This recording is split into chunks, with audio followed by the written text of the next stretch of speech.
Hello, everybody, and welcome to another episode of Adam Talks Politics. I'm your host, Adam Pearson. So, in today's video, we're going to be looking at a representative from New York. Her name is Ocasio-Cortez, and she's got some interesting thoughts on facts and whether or not the representatives, or in her case, maybe particularly just herself, actually needs to be factually accurate, or if you can just be morally right and just throw out whatever information you want to help support a cause because you're being morally right. So we're going to listen to her. She made some comments that were completely untrue, and Anderson Cooper on CNN decided to ask her about those. Her response is very shocking to me, and we're going to go watch the video. We're going to see what she says, and after that, we're going to kind of discuss a little bit on whether she's right, wrong. Maybe I'm wrong, I don't know, but we'll discuss it and see what happens. So we'll go ahead and watch the video here and tell me what you think. Criticisms of you is that your math is fuzzy. The Washington Post recently awarded you 4 Pinocchios. Oh my goodness. For misstating some statistics about Pentagon spending. If people want to really blow up one figure here or one word there, I would argue that they're missing the forest for the trees. I think that there's a lot of people more concerned about being precisely, factually, and semantically correct. We'll stop for just a second.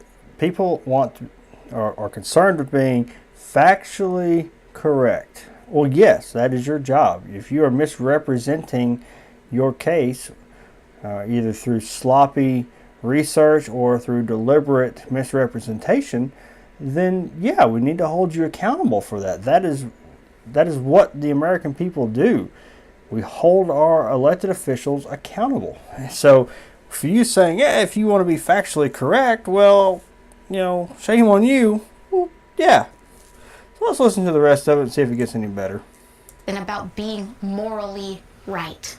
But being factually correct is important. It's absolutely important. And okay, hold on. So you're missing the forest for the trees if you want to be factually and semantically correct. However, being factually correct is absolutely important.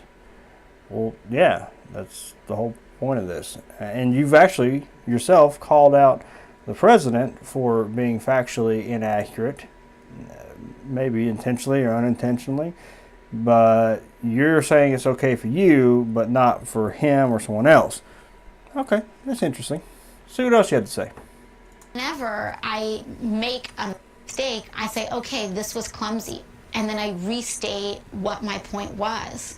But it's not the same thing as the president lying about immigrants. It's not the same thing at all. Okay, so you're saying that the president's making a claim. You don't like what he's saying, so you're calling him a liar for that. Just saying it's, in other videos, a lot of the Democrats are saying it's a manufactured crisis. No, it's not. He's not over there pushing people across the border. He's not pushing weapons and drugs across the border. That stuff's been happening a long time. That's why there are so many undocumented, if you want to call them that. That's completely inappropriate. They are illegal immigrants. That's why there's so many illegal immigrants in the country, is because they're coming across the border unchecked. And God knows what they're bringing with them, whether it's drugs or weapons, or maybe it's just people trying to, quote unquote, seek a better life, but they're still illegal. They're still going about it wrong. They're still stealing from our economy. That's a whole different topic, and there's a video up about that already. But let's get back to what she's saying. She's saying, well, I was wrong.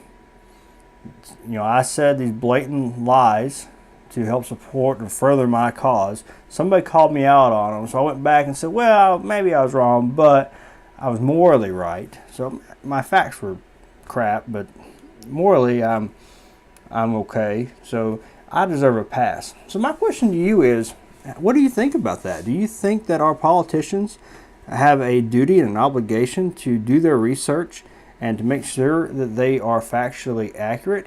And to my knowledge, and I haven't went back and watched this, so if I'm wrong, then I'm wrong, and I'll own that.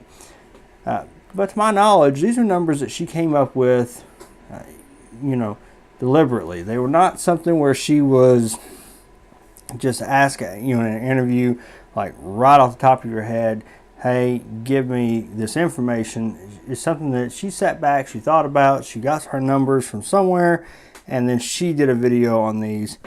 I don't think she was caught off guard. Now listen, far be it for me to say that if you make a mistake or you misquote something when you're caught off guard and you don't have your information in front of you, that you're wrong or you're a liar. That's not the case at all.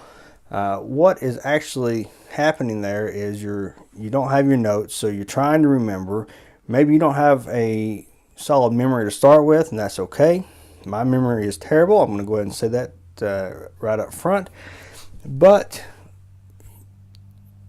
if you don't have your notes, I can maybe give you a pass. But if you prepared this and this is something that you have decided that you're deliberately going to say, your facts need to be right. You can't just, even if on the best case scenario, she was sloppy.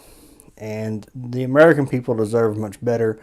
Now, granted, she's a representative from New York, and I live in Tennessee, so I have absolutely no say on whether she gets reelected or not. You know, unless she starts getting better, I don't really think she should, but she's a freshman from the new Congress, so maybe she will get better. But my point is, you as a representative, you have to do your due diligence. You have to make sure the things that you're telling people, either on a national level or behind closed doors to whoever, if you're telling people these things, they need to be factually accurate. Now, I'm curious to see what you guys think. Do you think she deserves a pass because maybe she wasn't thinking clearly? Do you think that she was sloppy and she needs to get her act together? Or do you think the worst, that she's actually being a true-to-life politician and trying to mislead people, and then when she got caught, she backpedaled? She claims other politicians do that. And I'm kind of curious what you think. I kind of tend to believe that maybe she's backpedaling because she got caught. But, she could be sloppy. Either way, she's lost respect points, and I think we really need to watch her because the things that she says are not necessarily going to be the truth, at least if history is anything to say.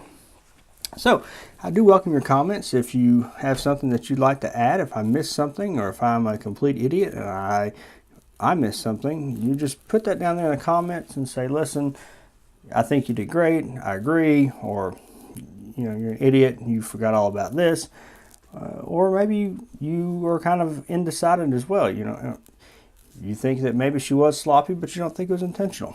I'm interested to see what everybody thinks, so please put those down there.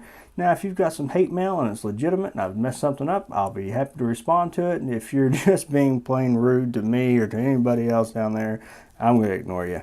I like the open, solid dialogue between two adults. Maybe I'm right, maybe you're right, maybe we're both right, maybe we're both wrong. I'd be happy to listen to your side of it, and I'd be happy to express my side. So put those down there in the comments, guys, okay? Thank you, and as always, God bless.